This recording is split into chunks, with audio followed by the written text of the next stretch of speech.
This six-story building is not a factory or a workshop, but it is the world's largest LNG-based container ship engine. It is so big from the inside that workers can easily roam inside it. This engine drives such a propeller whose height is as much as a double-story house. And obviously, when it is a container ship engine, it must have a lot of fuel in it. But how much? 1 or 2 lakh liters is drunk only at the start. Surprisingly, 6 Olympic-sized swimming pools can fit inside its fuel tank, and fuel is added to it. 20 million liters of liquefied natural gas. Today, you will learn about the construction of such a mega project, which has literally shaken the limits of human engineering.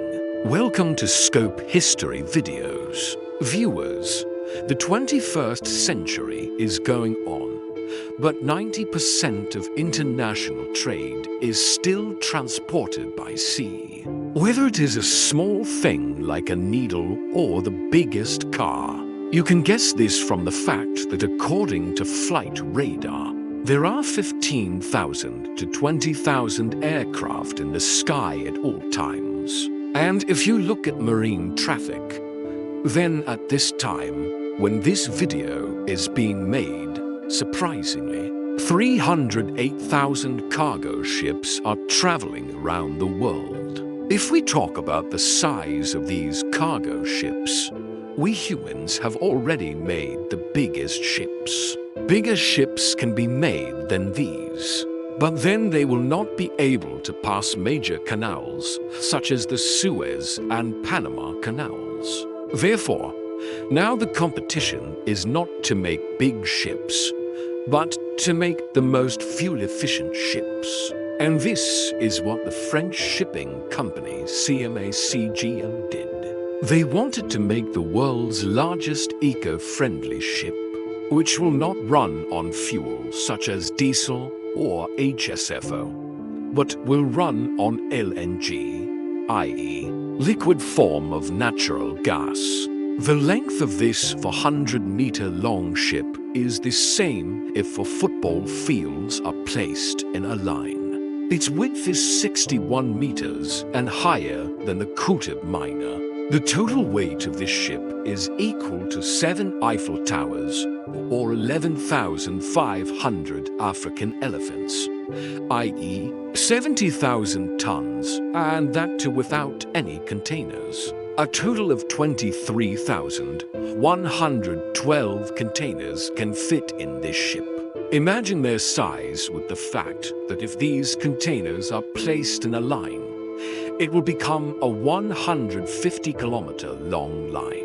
But the real challenge was not only to make this heavy ship, but CMA-CGM had to make such 9 ships in less than 2 years. For this work, a shipyard in Hong Kong was chosen, which is 4 kilometers long and presents a view of a small city. 6,000 workers from all over the world work day and night, and everyone is given their own task. But the question is, where a ship is normally made in 18 months, how will 9 ships be made in 2 years? The simple answer to this is that the ships will be made in pieces, which are called blocks. The foundation of the ship is made of steel sheets, so that they do not get rusty. A ship needed 12,660 steel sheets. These sheets were cut with a special laser beam, whose heat was 18,000 degrees Celsius, which is 3 times more than the surface temperature of the sun. This laser beam cuts steel like a knife cuts butter. A total of 880 kilometers of steel strips were cut for a ship. Then these sheets were joined together to make blocks.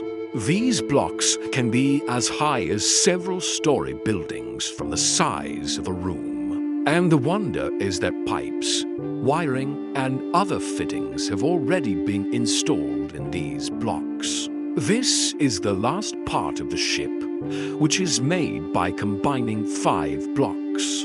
Its weight is equal to 790 tons, i.e., to train engines. Two giant cranes were used to lift this part.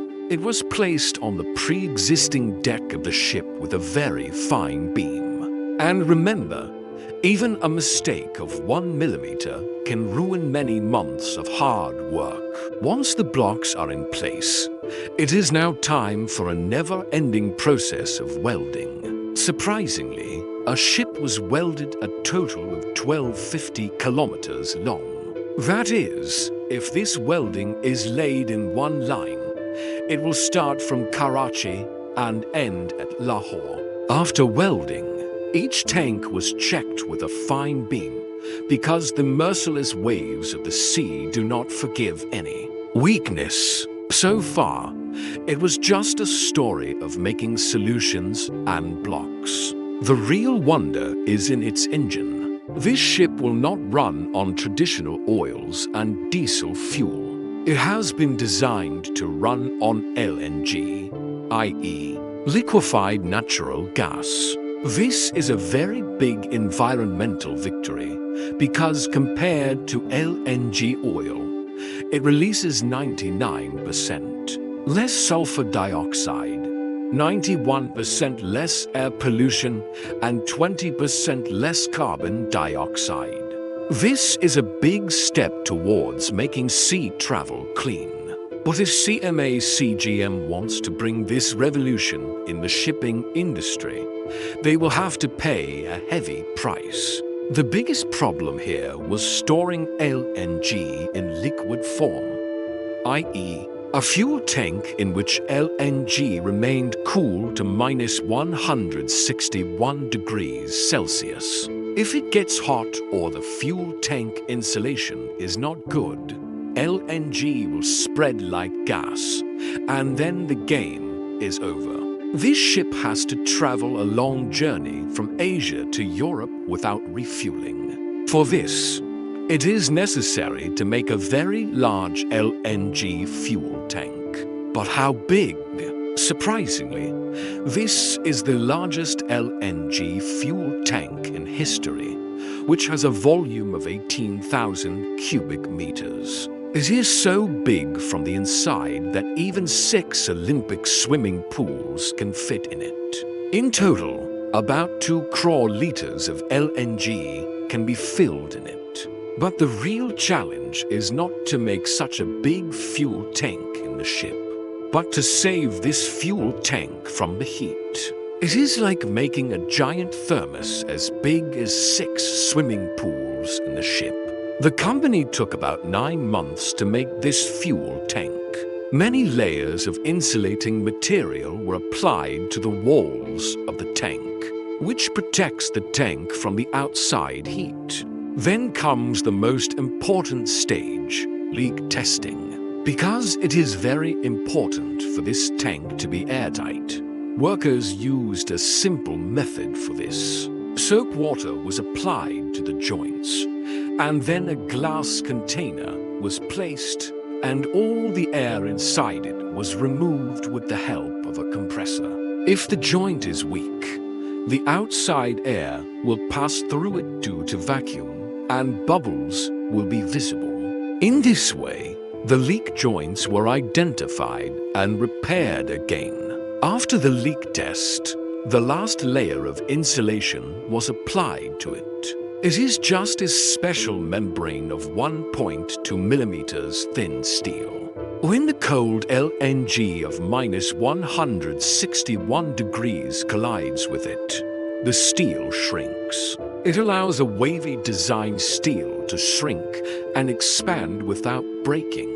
And you will be surprised to know that this technology is also used in the space station. Finally, after 8 months of hard work, this technological masterpiece, the world's largest thermos, was ready. Now let's come to its engine. It is the world's largest naturally aspirated engine ever built. It is 20 meters high, i.e., as big as a 6-story building. This engine weighing more than 2,000 tons, produces 85,000 horsepower.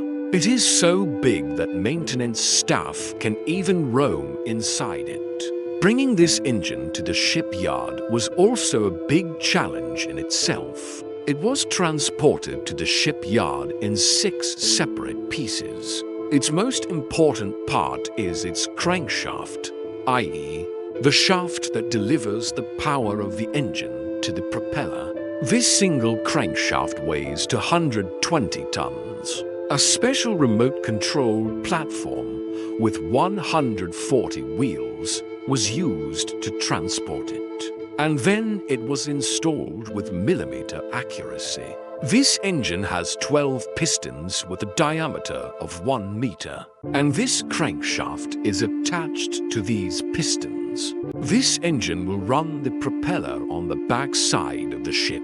This one-piece cast propeller weighs 92 tons, and its height is up to 10 meters or 33 feet. The power of the engine will be transferred to this propeller through a propeller shaft. It is very important for this propeller shaft to be completely straight because if there is even a little twist in it, it will generate vibrations at high RPM. To check this, a special blue dye is applied to the propeller shaft and it is fitted inside the propeller. When taken out, it is found out which part of the shaft has been touched by the inner surface of the propeller. This test shows the engineering team the place where there was no contact and where there is more pressure, and then it is changed accordingly. When the entire structure of the ship was ready, now it was time to save it from the sea environment. That is, to paint it. The salty water of the sea, waves and friction eat steel, and fuel consumption increases due to the rough surface. That's why a special paint was done on it. Approximately 10 lakh liters of paint has been used on a ship, and the total area was 950,000 square meters. In simple words, double the area of the Vatican City. After this, the highest and last block was installed, which is called the command bridge. This is the brain of the ship from where the captain and the crew together control it. A system called Smart Eyes has been installed all around the ship, which shows the captain a 360 view sitting on the bridge. Finally, after a year and a half of tireless hard work, the first ship was ready. During 15 days of tough sea trials, each and everything was tested. The speed of the engine was tested, the emergency brake was tested, and the navigation systems were also tested. In addition, the leakages of the entire structure were also checked. And the most important thing, its anchor was also deployed and checked. The anchor of this giant beast is only 300 kgs of its chain link, and the weight of the whole chain is as heavy as 60 African elephants. Finally, 15 days of sea trials were successfully passed. The purpose of the engineering team was to make low-carbon emission ships. The shipyard won the race against time. One after the other, such 9 container ships were prepared in record time. This story is not about making this mountain of steel, but it is the story of the intelligence of thousands of workers and hard work day and night. These ships are now ready to rule the seas of the world, and that too in a much cleaner way than before. These megaships are proof that if a person decides to do something, he can do it in the mountains of steel and in the merciless seas. I hope you Scope History video like and share. Thank you very much for your loving comments.